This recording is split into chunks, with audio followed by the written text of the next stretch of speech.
Alright, folks, today we're diving into the vibrant world of Indian cuisine with a mouth-watering chicken dish that will tantalize your taste buds. Let's get started by gathering our ingredients.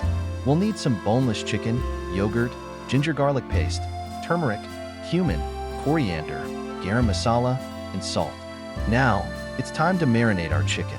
In a bowl, mix the yogurt with ginger garlic paste, turmeric, cumin, coriander, garam masala, and a pinch of salt.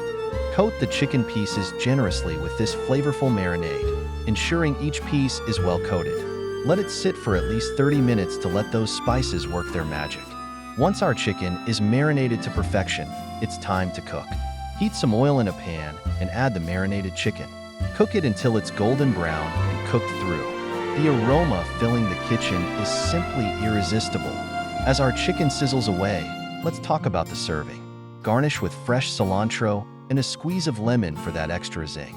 This dish pairs perfectly with steamed rice or warm naan bread. The colors and flavors on this plate are a feast for the eyes and the palate. And there you have it, a delicious Indian chicken dish that's sure to impress your family and friends. So go ahead, give this recipe a try and transport your taste buds to the streets of India. Until next time, happy cooking!